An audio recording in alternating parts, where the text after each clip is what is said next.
ఈ కార్యక్రమాన్ని వీక్షిస్తున్న మీ అందరికీ నా ప్రేమపూర్వకమైన యాపీ సబాత్ శుభాకాంక్షలు తెలియపరుస్తున్నాము. తండ్రి మనకిచ్చినటువంటి అవకాశాన్ని బట్టి పరమ తండ్రికి మహిమ. గడిచిన వారంలో తండ్రి మనందరినీ కాచి కాపాడి తన రెక్కల చాట్లు భద్రపరిచిన సర్వశక్తిమంతుడికి మహిమ కలుగునుగాక. ఒక పాట పాడదాం. తండ్రికి ఘనత మహిమ ప్రభావాలు కలుగునుగాక. హల్లెలూయా.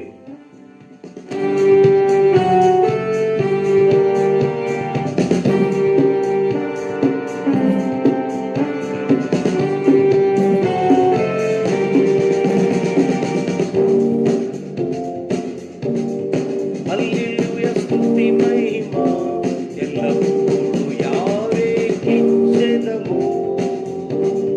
హల్లెలూయా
స్తుతి మహిమ ఎల్లప్పుడూ యావేకి చెదము.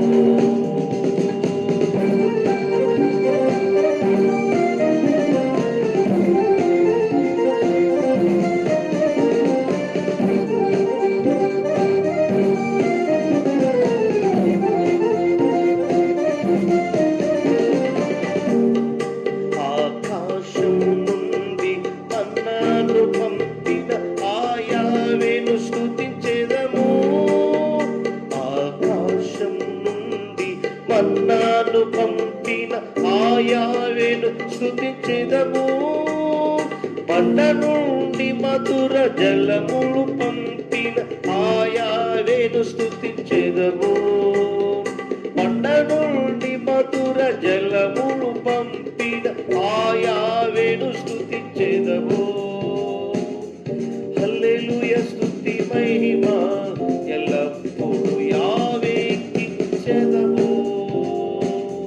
హల్లెలూయా స్తుతి మహిమ ఎల్లప్పుడూ యావేకి చెదము. హల్లెలూయా హల్లెలూయా హల్లెలూయా హల్లెలూయా హల్లెలూయా హల్లెలూయా స్తుతి మహిమ ఎల్లప్పుడూ యావేకి చెదము. హల్లెలూయా స్తుతి మహిమ ఎల్లప్పుడూ యావేకి చెదము. ప్రియులారా, వాక్యాన్ని విందాం. సబ్బాత్ దినాన ఈ దినమంతయు మరి మనం ఎలా జీవించాలి, ఈ శ్రేష్టమైన ఆరాధన దినము, పవిత్ర దినము, పునరుద్ధాన దినం రోజున మనమందరం ఏ రీతిగా తండ్రిని కనపరచాలనే అంశాలను బట్టి కీర్తనాకారుడు 65:4 నీ ఆవరణలో నివసించినట్లుగా నువ్వు ఏర్పాటు చేసుకొని చేర్చుకున్నవాడు ధన్యుడు. పరిశుద్ధ ఆలయం చేత మీ మందిరములలో మేలు చేత మేము తృప్తి నొందుతున్నాము అని కీర్తనాకారుడు ఈ దినాన తెలియపరిచాడు. దావీదు కాలంలో మందిరం అంటే చాలా విలువైంది. ఖచ్చితంగా ఆయన మందిరానికి వెళ్ళేవారు దావీదు గారు. సొలొమోను ఆయన అంటాడు, నీ మందిరములలో ఏర్పాటు చేసుకున్నట్టు స్థలాలలో నిజంగా నీ ఆవరణలో నివసించినట్లుగా నువ్వు ఏర్పాటు చేసుకొని చేర్చుకున్న వాడు ధన్యుడు.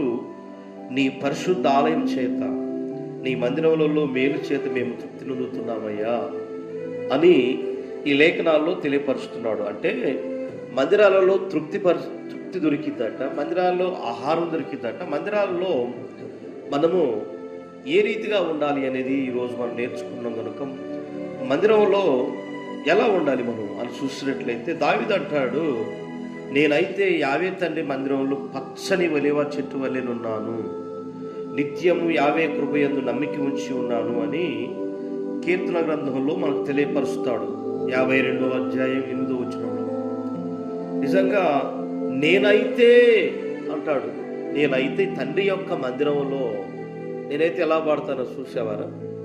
నువ్వు అలా పాడి నేనైతేనండి అసలు అదరగొట్టుండే, నేనైతే మంచిగా చెప్పుకోండి, నేనైతేనండి బాగా చేసేవాడిని, నేనైతే యావే యొక్క మందిరంలో నిజంగా పచ్చని ఒలీవ చెట్టు వలె ఉన్నానయ్యా అంటాడు. నేనైతే అంటే వారందరికంటే నేను మందిరంలోనే పచ్చటి ఒలీవ చెట్టు వలె ఉన్నానని ఈ అధ్యాయం తెలియపరుస్తున్నాడు. దావీదుకి మందిరములో నిజంగా నేనైతే నివసిస్తాను అనే మాట చదివిస్తూ ఉన్నాడు. కనుక ఈ దినం మరి మనమందరం కూడా మందిరాలలో ఆరాధన జరిపే దినం కాబట్టి మనం మందిరాలకు వెళ్ళేటప్పుడు ఎలా ఉండాలి అని అంటే ప్రసంగులు అంటాడు, నీ మందిరంలోకి వెళ్ళినప్పుడు నీ ప్రవక్తను చాలా జాగ్రత్తగా చూసుకోమంటాడు. మన మందిరాలకు వెళ్ళినప్పుడు మన ప్రవక్తను జాగ్రత్తగా ఉంచుకోవాలి. కనుక మనం మందిరాలలో ఎలా నివసించాలో ఈ వాక్యం ద్వారా బైబిల్ గ్రంథం తెలియపరుస్తుంది. కాబట్టి చాలామంది మందిరంలోకి రారండి, శ్రేష్టమైన దినాన ఇళ్ళ దగ్గరే ఉంటూ ఉంటారు, పనులు పెట్టుకుంటూ ఉంటారు. ఈ పవిత్ర దినాన యావే తండ్రి ఈ స్థలం మీద నివసిస్తున్నాడట, ఆయన కలుసుకొని ఏర్పాటు చేసుకునే స్థలం ఇది. ఇప్పుడు కూడా స్కూల్ ఎందుకు ఏర్పాటు చేశారండి? ఇళ్లల్లో చెప్పుకోరా? అలాగనే కొన్ని కాలేజీలు, స్కూల్ కానివ్వండి, హాస్పిటల్లో ప్రత్యేకంగా అదొక హాస్పిటల్, ప్రత్యేకంగా అదొక స్కూల్, కాలేజీ అని ఏర్పాటు చేశారు. మనం కూడా ప్రత్యేకంగా ఆరాధించే ఒక స్థలాన్ని మనం ఏర్పాటు చేసుకున్నప్పుడు ఆయన దగ్గరకు మనం ఆరాధన చేసిన మనతో ఆయన ఉంటాడని లేఖనం చదివిస్తూ ఉంది. కాబట్టి మన ప్రవక్తను చాలా జాగ్రత్తగా ఉంచుకుని ఆయన సన్నిధిలో జాగ్రత్తగా ఉండాలని లేఖనాలలో తెలియపరుస్తూ ఉంది. కీర్తన గ్రంథం 34వ అధ్యాయం 1వ వచనం, యెషయా గ్రంథం 38:20లో యావే సేవకులారా, ఎలోహిం తండ్రి యొక్క మందిరంలో రాత్రి నివసించువారులారా, మీరందరూ కూడా కొందరు నన్ను సన్నతించడానికి వచ్చారు కాబట్టి నిజంగా సంగీతాలతో ఆరాధించాలని రాయబడింది వచనాలు. మనం అందరం కూడా మందిరాలకు వెళ్ళి సంగీతాలతోనూ తండ్రిని గణపరిచే వ్యక్తులుగా దినము ఉండాలని ఈ మాట చదివిస్తూ ఉంది. ఇర్మియా గ్రంథంలో 26వ అధ్యాయం 17వ వచనంలో 26వ అధ్యాయం 7వ వచనంలో ఇర్మియా ఈ మాటలను యావే మందిరంలో పలుకుచుండగా యాజకులు ప్రవక్తలను జనులందరూ కూడా నిజంగా ప్రవక్తుల యొక్క వచనాలను చదువుతున్నప్పుడు వాడు ఆ వచనాలన్నీ చూస్తూ మందిరాలలో, సమాజ మందిరాల్లో కూర్చొని యాజకులు ప్రార్థన మందిరాలలో ఉండేవారని బైబిల్ గ్రంథం తెలియపరుస్తుంది. కనుక యాజకులు, సేవకులు అందరూ కూడా మందిరంలో కలుసుకొని ఒక సావాసంగా కూడుకోవడం చాలా మేలుకరమైందని ఈ గ్రంథాలు తెలియపరుస్తూ ఉన్నవి. కనుక ఏవీల గ్రంథంలో 1వ అధ్యాయం 14వ వచనంలో ఉపవాస దినం ప్రతిష్ఠించండి, వ్రత దినాలు కూడా ఏర్పాటు చేయండి, దేశంలో పెద్దలైన వారిని యావే మందిరంలోకి తీసుకొని సమకూర్చండి, అక్కడ ఆరాధన జరిపించండి అని ప్రార్థనలో పెట్టండి అంటాడు. కనుక ఎందుకంటే ఆయన మందిరంలో ఆహారం ఉందని, ఆ మందిరంలో ఆహారం ఉందని మలాకీ గ్రంథం 3వ అధ్యాయంలో మనకు తెలియపరుస్తాం. 3వ అధ్యాయం 10వ వచనంలో నా మందిరంలో ఆహారం ఉన్నట్లుగా నా మందిరపు నిధిలోనికి మీరందరూ దశాంశాలు కానుక తీసుకున్నామని ఎందుకని వారు చెప్పుకుంటారు.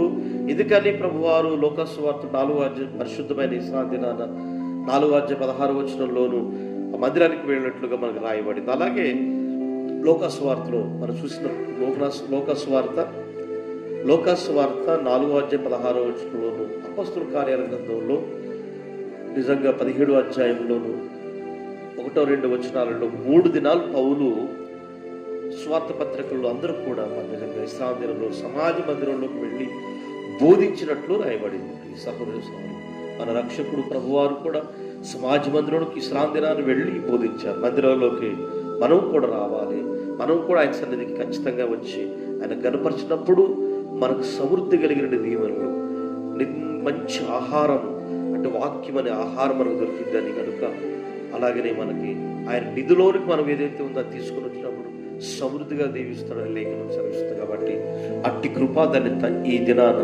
ఈ పవిత్ర దినాన ఎక్కడైతే ఆరాధనలు జరుగుతున్నాయో వారందరినీ కూడా తల్లి దీవించుగాక.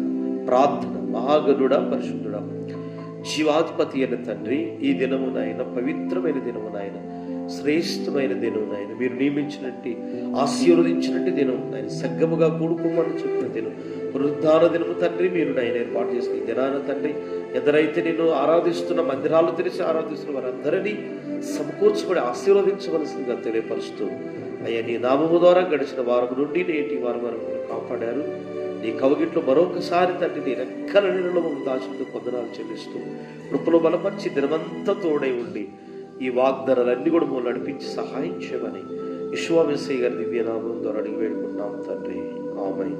మీ అందరికీ నా ప్రేమపూర్వక విషయాలు బట్టి తండ్రి ఈ పవిత్ర దినాన సబాత్ శుభాకాంక్షలు తెలియపరుస్తూ తండ్రి మనందరినీ ఆశీర్వదించడం ఈ కార్యక్రమాన్ని అందరికి తెలియపరచండి, లైక్ చేయండి, సబ్స్క్రైబ్ చేయండి. తండ్రికి మహిమ. అందరికి షాలోమ్.